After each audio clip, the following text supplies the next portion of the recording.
Welcome to story board with me Chakravarthi. ఒకవైపు Omicron, మరోవైపు delta దేశంపై పంజా విసిరాయి. కేసులు రెట్టింపు అవుతున్నాయి. దేశంలో పాజిటివిటీ రేటు కూడా పెరిగిపోతోంది.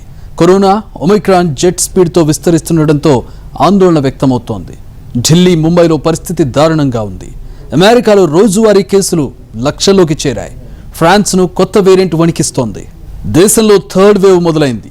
రోజువారీ కేసులు సంఖ్య రెట్టింపు కావడం ఆందోళనకు గురిచేస్తోంది. ఒమైక్రాన్ ప్రమాదకరంగా మారుతోందని నిపుణులు హెచ్చరిస్తున్నారు. పలు రాష్ట్రాల్లో నైట్ కర్ఫ్యూలు కూడా మొదలయ్యాయి. దేశంలో కరోనా పాజిటివ్ కేసులు, మరణాల సంఖ్య పెరుగుతోంది. దేశవ్యాప్తంగా గడిచిన 24 గంటల్లో కొత్తగా 58,097 కరోనా పాజిటివ్ నమోదైనట్లు కేంద్ర వైద్య ఆరోగ్య శాఖ హెల్త్ బులెటిన్ విడుదల చేసింది. అదేవిధంగా గడిచిన 24 గంటల్లో 534 మంది కరోనాతో మరణించారు. దేశవ్యాప్తంగా ఒమైక్రాన్ కేసులు 2,215కు చేరాయి. వాణిజ్య రాజధాని మహారాష్ట్రలో కరోనా కోరలు చాచింది. ఒక్క రోజులోనే 18,000కు పైగా కేసులు నమోదయ్యాయి. ఇక 653కు చేరాయి ఒమైక్రాన్ కేసులు. మహారాష్ట్ర తర్వాత దేశ రాజధాని ఢిల్లీలో 382 మందికి ఒమైక్రాన్ నిర్ధారణ అయింది. కేసులు పెరుగుతుండటంతో వీకెండ్ కర్ఫ్యూ విధించింది ఢిల్లీ సర్కార్. మహారాష్ట్రలో అత్యధికంగా ఒమైక్రాన్ కేసులు నమోదయ్యాయి. అయితే సోమవారం నాటికి ఒమైక్రాన్ సోకిన 600 మందిలో ఒకరి పరిస్థితి మాత్రమే విషమంగా ఉందని తెలుస్తోంది. 8 మందికి మాత్రం స్వల్ప లక్షణాలు కనిపిస్తున్నాయని రాష్ట్ర ఆరోగ్య శాఖ వెల్లడించింది. రాష్ట్ర ఆరోగ్య శాఖ చెప్పిన లెక్కల ప్రకారం మహారాష్ట్రలో ఒమైక్రాన్ సోకిన 578 మందిలో 436 మందికి ఎటువంటి లక్షణాలు కనిపించలేదని, అయితే 133 మందికి తేలికపాటి లక్షణాలు ఉన్నాయని పేర్కొంది. ఒమైక్రాన్ బారిన పడిన వారి సంఖ్య పరంగా మహారాష్ట్ర మొదటి స్థానంలో ఉంది. టీకా తీసుకున్న వారిలో ఒమైక్రాన్ ప్రభావం తక్కువగా ఉందని తెలుస్తోంది. మహారాష్ట్రలో కరోనా కేసుల సంఖ్య 18,000 దాటింది. 75 కొత్త ఒమైక్రాన్ తరహా కరోనా వైరస్ కేసులు నమోదయ్యాయి. రాష్ట్రంలో ఇప్పటి వరకు 653 ఒమైక్రాన్ కేసులు గుర్తించారు. ఒమైక్రాన్ కొత్త కేసులలో రాజధాని ముంబై నుండి 40 కేసులు నమోదయ్యాయి. ఢిల్లీలో దాదాపు 10,000 కరోనా కొత్త కేసులు నమోదయ్యే అవకాశం ఉందని ఆ రాష్ట్ర ఆరోగ్య మంత్రి వెల్లడించారు. పాజిటివిటీ రేటు 10%కి చేరనుందని అంచనా వేశారు. నిన్నది 8.3%గా ఉంది. అలాగే భారత్ 3వ వేవ్లోకి ప్రవేశించిందన్నారు. ఢిల్లీకి మాత్రం అది 5వ వేవ్ అని వెల్లడించారు. కొత్త వేరియంట్ ఒమైక్రాన్తో లక్షణాలు స్వల్పంగా ఉన్నప్పటికీ ప్రజలంతా కోవిడ్ నియమాలు తప్పకుండా పాటించాలని సూచించారు. देश में तीसरी लहर और दिल्ली के अंदर पांचवी लहर बिल्कुल आ चुकी है. केसेस कल 5,500 के आसपास थे और आज 10,000 के आसपास जो शाम तक बुलेटिन अभी कंपाइल किया जा रहा है डाटा, तो केसेस काफ़ी तेज़ी से बढ़ रहे हैं. बस ये संतोष की बात यही है कि सिम्टम्स जो हैं वो काफ़ी माइल्ड हैं पहले के मुकाबले में. ప్రస్తుతం ప్రైవేట్ ఆసుపత్రుల్లో 40% పడకలు కోవిడ్ బాధితుల కోసం రిజర్వ్ చేసినట్లు చెప్పారు. అలాగే కొన్ని కోవిడ్ పాజిటివ్ నమూనాలను జీనోమ్ సీక్వెన్సింగ్ కు పంపడం సాధ్యం కాదని తెలిపారు. ఢిల్లీ నుంచి 300 నుంచి 400 నమూనాలు పంపుతున్నామన్నారు. ఢిల్లీలో వచ్చే వారం నాటికి కేసుల సంఖ్య విపరీతంగా పెరిగే అవకాశాలున్నాయని ప్రభుత్వ వర్గాలు చెబుతున్నాయి. జనవరి 15 నాటికి రోజువారీ కేసులు 20,000 నుంచి 25,000కు పెరిగే అవకాశం ఉందని, ఆసుపత్రుల్లో చేరికలు కూడా పెరుగుతాయని ఆరోగ్య శాఖ వర్గాలు వెల్లడించాయి. కేసుల పెరుగుదలకు డెల్టా, ఒమైక్రాన్ 2 వేరియంట్లు కారణమని తెలిపాయి. గత 2 రోజులుగా ఆసుపత్రుల్లో చేరికలు కూడా పెరగడం ఆందోళనకు గురిచేస్తోంది. దేశ రాజధాని ఢిల్లీలో రోజురోజుకు కరోనా విజృంభిస్తుండటంతో ఆ ప్రభుత్వం రెడ్ అలర్ట్ ప్రకటించింది. ఇందులో భాగంగా కఠిన ఆంక్షలు విధించేందుకు నిర్ణయించింది. కోవిడ్ థర్డ్ వేవ్ ముప్పును అరికట్టేందుకు ఇదొక్కటే మార్గమనే అభిప్రాయానికి కేజ్రీవాల్ సర్కార్ వచ్చింది. ఇప్పటికే ఢిల్లీ ముఖ్యమంత్రి కేజ్రీవాల్ కూడా కరోనా బారిన పడ్డారు. ప్రస్తుతం తాను హోమ్ ఐసోలేషన్లో ఉన్నట్టు ట్విట్టర్ వేదికగా కేజ్రీవాల్ ప్రకటించారు. ఢిల్లీ ఉప ముఖ్యమంత్రి మనీష్ సిసోడియా ఎప్పటికప్పుడు కోవిడ్ పరిస్థితులను సమీక్షిస్తున్నారు. గత 3 రోజుల్లో ఒక్క ఢిల్లీలోనే 10,000కు పైగా కరోనా కేసులు నమోదు కావడం మహమ్మారి వ్యాప్తి తీవ్రతను తెలియజేస్తోంది. వీకెండ్స్ నుంచి కర్ఫ్యూను అమల్లోకి తీసుకొస్తున్నారు. ప్రతి శుక్రవారం రాత్రి 10 నుంచి సోమవారం ఉదయం 5 గంటల వరకు కర్ఫ్యూ అమల్లో ఉంటుంది. ఢిల్లీలో పాజిటివిటీ రేటు 6.46%కి చేరింది. గతేడాది మే తర్వాత పాజిటివిటీ రేటు ఈ స్థాయికి పెరగడం మళ్లీ ఇప్పుడే మొదటిసారి. దీంతో కరోనా పరిస్థితులపై ఢిల్లీ విపత్తు నిర్వహణ సంస్థ సమావేశమైంది. వరుసగా 2 రోజుల పాటు పాజిటివిటీ రేటు 5% దాటడంతో ఢిల్లీలో రెడ్ అలర్ట్ ఆంక్షలు విధించేందుకు నిర్ణయించినట్లు ఉప ముఖ్యమంత్రి తెలిపారు.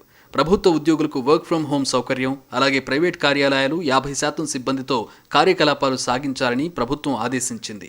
कि दिल्ली में सैटरडे और संडे को यानी वीकेंड्स पर अब कर्फ्यू रहेगा. Government offices work from home mode पे रहेंगे या ऑनलाइन मोड पे रहेंगे. प्राइवेट ऑफिसेज को 50% अलाउ किया जाएगा. మాల్స్, సెలూన్స్ వంటి అత్యవసరం కాని దుకాణాలు మూసివేయనున్నారు. అలాగే ప్రజా రవాణాపై ఆంక్షలు, పెళ్లిళ్లు, ఇతర శుభకార్యాలు, అంత్యక్రియల్లో పాల్గొనే వారిపై పరిమితులు విధించేందుకు ప్రభుత్వం ఆలోచిస్తోంది. జనవరి 15 నాటికి ఢిల్లీలో రోజువారీ కేసులు 20,000 నుంచి 25,000కు పెరిగే అవకాశం ఉందని వైద్య ఆరోగ్య శాఖ అధికారులు తెలిపారు. కేసులు పెరుగుదలకు డెల్టా, ఒమైక్రాన్ 2 వేరియంట్లు కారణమని అభిప్రాయపడుతున్నారు. ప్రజలు ఏదైతే జరగకూడదని కోరుకున్నారో అదే జరుగుతోంది. కర్ణాటక ఆరోగ్య మంత్రి మాటలే అందుకు నిదర్శనం. రాష్ట్రంలో కరోనా పాజిటివ్ రేటును గమనిస్తే థర్డ్ వేవ్ వచ్చినట్లు ఖరారైందని చెప్పారు. గత 6 నెలల నుంచి పాజిటివ్ రేటు 0.1% కూడా లేదని, ప్రస్తుతం 1.06% పెరిగిందని, అంటే 3వ దశ ఆరంభమైనట్లు అర్థమని తెలిపారు. బెంగళూరులో కేసులు వచ్చిన చోట మైక్రో కంటైన్మెంట్ జోన్ చేయడంపై సీఎంతో చర్చించనున్నట్లు తెలిపారు. బెంగళూరు ఇప్పటికే రెడ్ జోన్లో ఉండగా కొన్ని కఠిన నిర్ణయాలు అవసరమన్నారు. సామాన్య ప్రజలకు ఇబ్బంది కలగకుండా చర్యలు తీసుకోవాలని, ప్రజల జీవితాలను యథాస్థితికి తెచ్చేలా కరోనాను నియంత్రించడం పెద్ద సవాల్గా మారిందని వాపోయారు. బెంగళూరుకు అధికంగా విదేశీయులు వస్తున్నారు. జనవరి 15 తర్వాత 3వ వేవ్ రావచ్చని అనుకుంటే అంతకంటే ముందుగానే వచ్చేసిందన్నారు. We have two different strategies. One separate strategy for Bangalore city containment and another strategy for the rest of Karnataka. So for Bangalore city in particular, we are more concerned with the health of our young children who will be our future leaders of this country. So based on that, the schools are only going to work online basis. వేగంగా ప్రబలే లక్షణమున్న కొత్త variant Omicron తాజా వ్యాప్తికి దోహదం చేస్తోంది. ప్రస్తుతం Omicron కేసులు 2,000 mark దాటేశాయి. భారత్లో కేసుల సంఖ్య మరింత పెరిగే అవకాశం ఉందని, వచ్చే 2 వారాల్లో గరిష్ట స్థాయికి చేరొచ్చని ప్రపంచ ఆరోగ్య సంస్థ ముఖ్య శాస్త్రవేత్త సౌమ్య స్వామినాథన్ అభిప్రాయపడ్డారు. ఒమైక్రాన్ సాధారణ జలుబు లాంటి వ్యాధి కాదు. ఆరోగ్య వ్యవస్థలపై ఇది తీవ్ర ప్రభావం చూపించొచ్చు. కేసులు అకస్మాత్తుగా భారీ సంఖ్యలో పెరుగుతున్నాయి. పరీక్షలు చేయడం, రోగులను ఎప్పటికప్పుడు పర్యవేక్షించడం, ప్రజలకు అవగాహన కల్పించడం చాలా ముఖ్యమని చెబుతున్నారు. ఇప్పటికే ఢిల్లీతో పాటు గుజరాత్, పంజాబ్, యూపీ, మహారాష్ట్రలో నైట్ కర్ఫ్యూ అమల్లో ఉంది. దేశంలో కరోనా మహమ్మారి మళ్లీ విరుచుకుపడుతోంది. ఒమైక్రాన్ వ్యాప్తితో గత కొన్ని రోజులుగా కొత్త కేసులు అమాంతం పెరుగుతున్నాయి. వచ్చే 2 వారాలు అత్యంత కీలకమని నిపుణులు హెచ్చరిస్తున్నారు. ప్రభుత్వాలు, ప్రజలు అప్రమత్తంగా ఉండాలని సూచిస్తున్నారు. భారత్లో కేసుల సంఖ్య మరింత పెరిగే అవకాశం ఉందని, వచ్చే 2 వారాల్లో గరిష్ట స్థాయికి చేరొచ్చని నిపుణులు అభిప్రాయపడుతున్నారు. ప్రస్తుత పరిస్థితులు చూస్తుంటే జనవరి చివరి వారం నుంచి ఫిబ్రవరి తొలి వారం మధ్యలో కరోనా ఉధృతి గరిష్ట స్థాయిలో ఉండొచ్చని అంచనా వేస్తున్నారు. అయితే డెల్టా దశతో పోలిస్తే ఒమైక్రాన్ను ఎదుర్కొనేందుకు దేశం సంసిద్ధంగా ఉందనే వాదన వినిపిస్తోంది. ఆరోగ్య మౌలిక సదుపాయాలను మెరుగుపరచడంతో పాటు వ్యాక్సిన్లు కూడా వైరస్ ఉధృతిని తగ్గించేందుకు దోహదపడతాయని నమ్ముతున్నారు. నిబంధనలతోనే కరోనా 3వ దశ ఉధృతిని అదుపులోకి తేవచ్చని కొందరు నిపుణులు అభిప్రాయం వ్యక్తం చేస్తున్నారు. కోవిడ్ ఆంక్షలతో పాటు వ్యాక్సినేషన్ రేటు తక్కువగా ఉన్న రాష్ట్రాల్లో టీకా పంపిణీని ముమ్మరం చేస్తే కేసుల పెరుగుదలను అరికట్టవచ్చని అంటున్నారు. దేశవ్యాప్తంగా మెట్రో నగరాలతో పాటు వాటి సమీప ప్రాంతాల్లో కొత్తగా నమోదవుతున్న పాజిటివ్ కేసుల్లో 50% వరకు ఒమైక్రాన్ వేరియంట్వే ఉంటున్నాయి. ఇలా క్రమంగా కోవిడ్ కేసుల్లో భారీ పెరుగుదల కనిపించడం థర్డ్ వేవ్కు సూచిక. అయినప్పటికీ భయాందోళనకు గురవాల్సిన అవసరం లేదు. ఎందుకంటే ఇప్పటికే దేశంలో 80% మంది సహజంగానే వైరస్కు గురయ్యారు. దీనికి తోడు 90% మంది అర్హులు కూడా వ్యాక్సిన్ తీసుకున్నారు. 65% మందికి పూర్తి స్థాయిలో వ్యాక్సిన్ అందింది. అయితే అప్రమత్తత మాత్రం తప్పనిసరి అంటున్నారు నిపుణులు. దేశంలో కరోనా మహమ్మారి మళ్లీ విరుచుకుపడుతున్న తరుణంలో లక్షణాలు కనిపించని, స్వల్ప లక్షణాలతో బాధపడే కోవిడ్ బాధితులకు హోమ్ ఐసోలేషన్ మార్గదర్శకాలను కేంద్రం సవరించింది. గతంలో 10 రోజులుగా ఉన్న స్వీయ నిర్బంధ కాలాన్ని వారం రోజులకు కుదించింది. లక్షణాలు లేనివారు, స్వల్ప లక్షణాలు ఉన్న కరోనా బాధితులు పాజిటివ్ వచ్చిన తర్వాత వరుసగా 3 రోజులు జ్వరం లేకపోతే 7 రోజుల పాటు హోమ్ ఐసోలేషన్లో ఉండాలని పేర్కొంది. హోమ్ ఐసోలేషన్ ముగిసిన తర్వాత మళ్లీ కరోనా పరీక్షలు చేయించుకోవాల్సిన అవసరం లేదని కేంద్ర ఆరోగ్య శాఖ వెల్లడించింది. 3 లేయర్ల మాస్క్ ఉపయోగించాలని సూచించింది. ప్రతి 8 గంటలకు ఒకసారి మాస్క్ను మార్చుకోవాలని చెప్పింది. కనీసం 72 గంటల తర్వాత ఉపయోగించిన మాస్కులను ముక్కలుగా కత్తిరించి పడేయాలని తెలిపింది. కుటుంబ సభ్యులు ఐసోలేషన్లో ఉన్న వ్యక్తి దగ్గరకు రావాల్సి వస్తే ఇద్దరూ N95 మాస్క్ను ఉపయోగించాలి. బాధితులు వీలైనంత ఎక్కువగా విశ్రాంతి తీసుకోవాలి. ద్రవ పదార్థాలు అధికంగా తీసుకోవాలి. రోజుకు 3 సార్లు వేడి నీటితో గార్గిల్ చేసుకోవడం, ఆవిరి పట్టడం వంటివి చేయాలి. జ్వరం తగ్గకపోతే వైద్యులను సంప్రదించి పారాసిటమాల్ టాబ్లెట్లు వేసుకోవాలి. శ్వాస స్థాయిలను ఎప్పటికప్పుడు పరిశీలించుకోవాలి. జ్వరం, ఆక్సిజన్ లెవెల్స్ను చెక్ చేసుకోవాలి. చేతులను సబ్బు లేదా శానిటైజర్తో శుభ్రం చేసుకోవాలి. తరచూ ముక్కు, నోటిని తాకడం వంటివి చేయకూడదు. బాధితులు ఉంటున్న గదిని శుభ్రంగా ఉంచాలి. ఐసోలేషన్లో ఉన్న సమయంలో కరోనా బాధితులు ఉపయోగించే వస్తువులను ఇతరులతో పంచుకోకూడదు. బాధితుల అవసరాలను చూసుకునే కుటుంబ సభ్యులు కూడా జాగ్రత్తలు పాటించాలి. వారి గదికి వెళ్లి వచ్చిన తర్వాత చేతులు, కాళ్లను శుభ్రంగా ఉంచుకోవాలి. బాధితుల వస్తువులను ముట్టుకునేటప్పుడు చేతులకు గ్లౌజులు వేసుకోవాలి. అవసరమైతే టెలికన్సల్టేషన్ ద్వారా వైద్యులను సంప్రదించి సలహాలు తీసుకోవాలి. కరోనా పాజిటివ్ వచ్చినప్పటికీ ఎలాంటి లక్షణాలు లేదా స్వల్ప లక్షణాలు కనిపించిన వారు స్వీయ నిర్బంధానికి అర్హులు. బాధితుల ఆక్సిజన్ స్థాయిలు 93% కంటే ఎక్కువ ఉండి ఎలాంటి జ్వరం వంటి లక్షణాలు లేకపోతే వైద్యుల ధృవీకరణతో హోమ్ ఐసోలేషన్లో ఉండొచ్చు. అయితే బాధితుల కుటుంబ సభ్యులు కూడా హోమ్ ఐసోలేషన్ నిబంధనలు తప్పకుండా పాటించాలి. కొత్త వేరియంట్ ఒమిక్రాన్ యావత్ ప్రపంచానికి కంటి మీద కునుకు లేకుండా చేస్తోంది. ఈ వేరియంట్ అత్యంత వేగంగా వ్యాపిస్తుండటంతో కొన్ని దేశాల్లో కరోనా కేసులు మళ్లీ పెరుగుతున్నాయి. ప్రపంచవ్యాప్తంగా ఒమిక్రాన్ కేసుల పెరుగుదలతో మరిన్ని కొత్త అత్యంత ప్రమాదకర వేరియంట్లు ఉద్భవించే ముప్పు పొంచి ఉందని ప్రపంచ ఆరోగ్య సంస్థ హెచ్చరిస్తోంది. ఒమిక్రాన్ వేరియంట్ ప్రపంచవ్యాప్తంగా వేగంగా వ్యాపిస్తున్నప్పటికీ దీని తీవ్రత భయపడిన దానికంటే తక్కువగానే ఉంది. అయితే ఇన్ఫెక్షన్ రేట్ ఎక్కువగా ఉండడంతో ఈ వేరియంట్ ప్రతికూల ప్రభావం చూపించే అవకాశం కూడా ఉందని WHO హెచ్చరిస్తోంది. వారం రోజుల క్రితం భారతదేశంలో 5,000 పైచిలుకుగా ఉండే కేసులు ఈరోజు దగ్గర 50,000 పైచిలుకు నమోదవడం అందరం చూసాం. ప్రపంచంలో కూడా అమెరికాలో 10 లక్షలకు పైచిలుకు కేసులు, అదేవిధంగా UK, యూరప్ దేశాల్లో లక్షలాది కేసులు వస్తున్నాయి. భారతదేశంలో కూడా చాలా రాష్ట్రాల్లో ఇప్పటికే వేల సంఖ్యలో కేసులు నమోదవుతున్నాయి. ఇది కాకుండా ఇంకా కొత్త వేరియంట్లు ఫ్రాన్స్లో కనుగొంటున్నారు.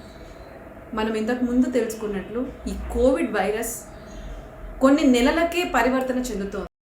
ఒమైక్రాన్ ఎంత ఎక్కువ విస్తరిస్తే వ్యాప్తి అంత ఎక్కువగా ఉంటుంది. దీనివల్ల కొత్త మరింత ప్రమాదకర వేరియంట్లు రూపాంతరం చెందే అవకాశం ఎక్కువగా ఉంది. డెల్టా కంటే తీవ్రత తక్కువే అయినప్పటికీ ఒమైక్రాన్ కూడా ప్రాణాంతకమే. మరి దీని తర్వాత వచ్చే వేరియంట్లు ఇంకా ఎలా ఉంటాయో ఎవరూ ఊహించలేరు. ఒమైక్రాన్ వ్యాప్తితో కరోనా మహమ్మారి మళ్లీ ప్రపంచంపై విరుచుకుపడుతోంది. కోవిడ్ కొత్త వేరియంట్ ఒమైక్రాన్ ఒక్కో దేశంలో ఒక్కోలా ఉండొచ్చని ప్రపంచ ఆరోగ్య సంస్థ అభిప్రాయపడింది. ఈ వేరియంట్ తొలిసారి బయటపడిన దక్షిణాఫ్రికాలో ఆసుపత్రి పాలయ్యే పరిస్థితి, మరణాల రేటు తక్కువగానే ఉందన్నారు. అయితే అన్ని చోట్ల ఇదే తరహాలో ఉంటుందని భావించలేమని చెప్పారు.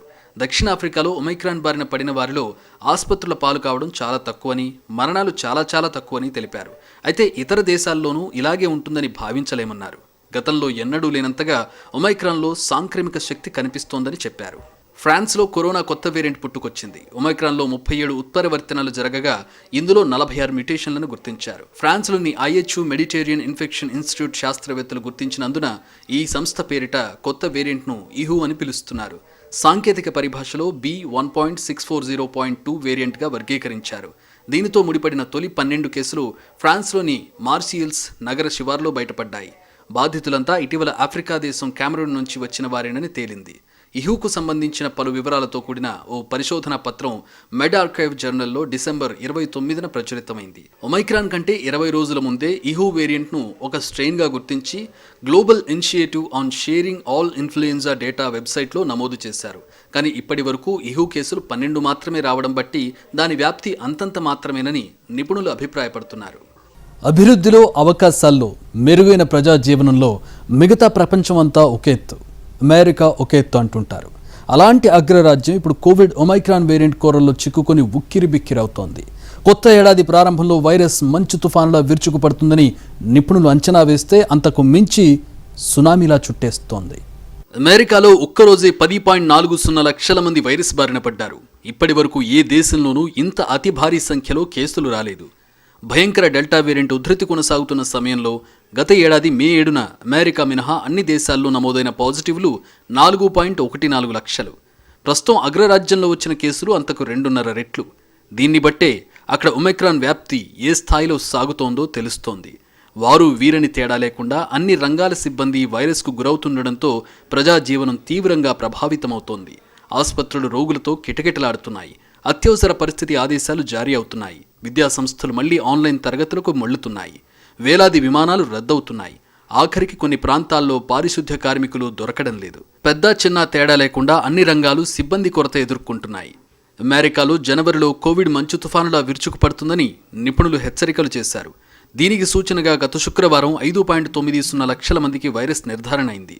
తర్వాతి రోజుల్లో కొద్దిగా తగ్గిన కొత్త ఏడాది వేడుకలతో సోమవారం కేసులు అమాంతం పెరిగాయి. వీరంతా ఇళ్లకే పరిమితమైతే ప్రజాజీవనం స్తంభించిపోతుందని, లక్షణాలు లేని వారికి ఐసోలేషన్ వ్యవధిని ప్రభుత్వం 10 రోజుల నుంచి 5 రోజులకు కుదించింది. ఇక గతేడాది వైరస్ తీవ్రంగా ఉన్న సమయంలో ఆసుపత్రుల్లో చేరిన వారి గరిష్ట సంఖ్యకు ఇప్పుడు ఒమైక్రాన్ ప్రారంభ దశలోనే ఆసుపత్రులు పాలవుతున్న వారి సంఖ్య దాదాపుగా దగ్గరగా ఉంది. న్యూజెర్సీ వంటి చోట్ల కేసులు 2 వారాల్లో 5-6 రెట్లు పెరిగాయి. అర్కాన్సాస్, న్యూయార్క్, మేరీల్యాండ్లోనూ ఇదే పరిస్థితి. పిల్లలు వైరస్కు గురవుతుండడంతో ఆసుపత్రుల్లో చేరికలు పెరిగే అవకాశం కనిపిస్తోంది. అమెరికా ఆర్థిక రాజధాని న్యూయార్క్ కోవిడ్తో అల్లాడుతోంది. ఇక్కడ పాజిటివ్ రేటు ఎప్పుడో 20 దాటేసింది. సిబ్బంది వైరస్కు గురవుతుండడంతో మెట్రో రైల్ సర్వీసులను రద్దు చేయాల్సిన పరిస్థితి వచ్చింది. పదే పదే వైరస్ దాడితో వైద్య వ్యవస్థ తీవ్ర ఒత్తిడిని ఎదుర్కొంటోంది. మేరీల్యాండ్ వంటి చోట్ల సేవలందించేందుకు ఆరోగ్య సిబ్బంది కరువు అవుతున్నారు. లక్షణాలు స్వల్పంగా ఉన్న సిబ్బంది విధులు నిర్వహించాల్సిందేనంటూ రోడ్ ఐలాండ్లోని ప్రభుత్వ ఆసుపత్రి ఆదేశాలిచ్చింది. ఇక ఒహాయోలో వైద్య సిబ్బంది కొరతను ఎదుర్కోవడానికి 1250 మంది నేషనల్ గార్డ్ మెంబర్స్ను రంగంలోకి దించారు. సిన్సినాటి నగరంలో అగ్నిమాపక సిబ్బంది కోవిడ్ బారిన పడ్డంతో అత్యవసర పరిస్థితి ప్రకటించారు. ఒమైక్రాన్ పూర్తిగా వ్యాపించిందని, ఆర్థిక వ్యవస్థ షట్డౌన్ ప్రమాదం ముంగిట ఉందని నిపుణులు ఆందోళన వ్యక్తం చేస్తున్నారు. సెలవుల సీజన్లో కిటకిటలాడాల్సిన అమెరికా విమానయాన రంగం ఒడిదుడుకుల్లో ఉంది. పైలట్లు, సిబ్బందికి పాజిటివ్గా తేలుతుండడంతో వేలాది సర్వీసులు రద్దవుతున్నాయి. కొత్త ఏడాది వేడుకల కోసం వెళ్లి తిరుగు ప్రయాణమవుతున్న వారు తీవ్ర ఇబ్బందులను ఎదుర్కొంటున్నారు. సోమవారం అమెరికాలో 1900కు పైగా సర్వీసులు నిలిచిపోయాయి. క్రిస్మస్, కొత్త ఏడాది సెలవుల అనంతరం సోమవారం నుంచి అమెరికా వ్యాప్తంగా పాఠశాలలు ప్రారంభం కావాల్సి ఉంది. కానీ ఒమైక్రాన్ దాటితో ఉపాధ్యాయులు బెంబేలెత్తిపోతున్నారు. దీంతో షికాగో, డెట్రాయిట్, విస్కాన్సిన్, న్యూయార్క్ తదితర చోట్ల యాజమాన్యాలు అకస్మాత్తుగా సెలవులను పొడిగించాయి. మరికొన్ని ఆన్లైన్ క్లాసులు చేపట్టాయి. డావెస్పోర్ట్లో విద్యార్థులను తీసుకొచ్చేందుకు బస్సు డ్రైవర్లు లేక తరగతులను రద్దు చేశారు. అమెరికాలో ఈ స్థాయిలో కేసులకు మరో కారణం ప్రజలు హోమ్ టెస్టింగ్ కిట్లను వినియోగిస్తుండడమే అని తెలుస్తోంది. కాగా ఎవరిలోనూ వ్యాధి తీవ్రత లేకపోవడం, మరణాలు పెరగకపోవడం ఊరటనిచ్చే అంశం. అమెరికాలో 12 నుంచి 15 ఏళ్ల వయసు పిల్లలకు బూస్టర్ ఇచ్చేందుకు CDC ఆమోదం తెలిపింది. 5 నుంచి 11 ఏళ్ల వారికి టీకా పంపిణీ చేయనున్నారు. యునైటెడ్ కింగ్డమ్లో ఎన్నడూ లేనంతగా 2.18 లక్షల కేసులు వచ్చాయి. ఆసుపత్రుల్లో చేరికలు పెరుగుతున్నాయి. ఆస్ట్రేలియా న్యూ సౌత్ వేల్స్ రాష్ట్రంలో 23,000 కేసులొచ్చాయి. పాజిటివిటీ రేటు 28% ఉంది. 128 దేశాలు ఒమైక్రాన్ వేరియంట్ కేసులను నిర్ధారించాయి. శ్వాస వ్యవస్థ ఎగువ భాగాన్ని మాత్రమే ఒమైక్రాన్ లక్ష్యంగా చేసుకుంటోంది. అమెరికా మొత్తం కరోనా కేసుల్లో ఒమైక్రాన్ కేసులు 95.4% ఉండడం ప్రమాదకర పరిస్థితికి అద్దం పడుతోంది. గత వారంలో ప్రతి 100 మందిలో ఒకరికి వైరస్ సోకింది. ఇప్పటికే 1,00,000 మంది ఆసుపత్రుల్లో చేరారు. 19,000 మంది ఐసీయూలో ఉన్నారు. ప్రతిరోజు 500 మంది పిల్లలు ఆసుపత్రుల్లో చేరుతున్నారు. టీకా 2 డోసులు తీసుకున్న వారు కోవిడ్ బారిన పడుతున్న ఘటనలు కొంతకాలంగా పెరుగుతున్నాయి. దీంతో వ్యాక్సిన్ల పనితీరుపై ప్రశ్నలు తలెత్తుతున్నాయి. అయితే ఇలాంటి కేసులు అధికమవుతున్నప్పటికీ టీకాల సమర్థతను ఏమాత్రం శంకించాల్సిన అవసరం లేదని చెబుతున్నారు నిపుణులు. టీకా తీసుకున్న వారు కరోనా బారిన పడుతుండడానికి ప్రధానంగా 2 అంశాలు కారణమని తెలిపారు. మనము అన్నీ మర్చిపోయి కోవిడ్ వెళ్ళిపోయింది అన్నట్టుగా ఈ న్యూ ఇయర్ కానీ, క్రిస్మస్ కానీ, కమింగ్ సంక్రాంతి కానీ, లేదా 2 ఏళ్ల నుంచి మనము మర్చిపోయి విసిగిపోయి ఇంకా కోవిడ్ ఎన్ని రోజులు అయితే ఏంది అని కానీ, వ్యాక్సిన్ వేసుకుందామని కానీ, లేదా నాకు వచ్చి తగ్గిపోయింది నాకు రాదని కానీ, నేను అన్ని జాగ్రత్తలు పడతాను కానీ మనం దాదాపుగా మాస్క్ మర్చిపోయాము, సేఫ్ డిస్టెన్స్ మర్చిపోయాము. ఇక చేతులు కడుక్కోవడం అంటారా, అది డిఫరెంట్ ఇష్యూ. వీటి వలన పెరుగుతున్నాయి. అందులో మొదటిది వ్యాప్తి తీవ్రత అత్యంత ఎక్కువగా ఉన్న ఒమైక్రాన్ వేరియంట్ పుట్టుకురావడం. రెండోది చాలా ప్రాంతాల్లో సెలవుల సీజన్ మొదలై ప్రయాణాలు పెరగడం. టీకా తీసుకుంటే తమకు కోవిడ్ అసలే సోకదని కొంతమంది అపోహపడుతుంటారని తెలిపారు. వాస్తవానికి మహమ్మారి బారిన పడినప్పటికీ తీవ్ర అనారోగ్యానికి గురికాకుండా రక్షణ కల్పించేందుకే వాటిని తయారు చేశారని పేర్కొన్నారు. తమ పనిని సమర్థంగా నిర్వహించడంలో టీకాలు విజయవంతమవుతున్నాయని చెప్పారు. బూస్టర్ డోస్ తీసుకున్న వారికి ఇంకా మెరుగైన రక్షణ దక్కుతోందని వివరించారు. ప్రధానంగా ఫైజర్, మోడెర్నా వ్యాక్సిన్లను బూస్టర్లుగా స్వీకరించిన వారిలో యాంటీబాడీలు ఎక్కువగా ఉంటున్నాయని తెలిపారు. స్టార్ట్ అయినప్పటి నుంచి ఇప్పుడు దాకా వరల్డ్లో ఇంత పెద్ద వేవ్ ఎప్పుడూ రాలేదు. సో వేరే కంట్రీలో మనం చూసేది ఏంటంటే వాళ్ళకి మనకన్నా తర్వాత డెల్టా వచ్చినా సరే, వాళ్ళకి ఎంతో కొంత డెల్టాకి ఇమ్యూనిటీ ఉన్నా సరే ఒమైక్రాన్ అనేది మళ్ళా వాళ్ళకి వస్తుంది. అది కూడా ప్రతి కంట్రీలో యూజువల్లీ ప్రతి వీక్కి నంబర్ ఆఫ్ ఇన్ఫెక్షన్స్ డబుల్ అవుతున్నాయి.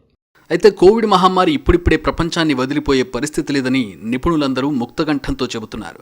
2-3 ఏళ్ల పాటు 6 నెలలకోసారి బూస్టర్ డోస్ తీసుకోవాల్సిన పరిస్థితి ఉంటుందని జోస్యం చెబుతున్నారు.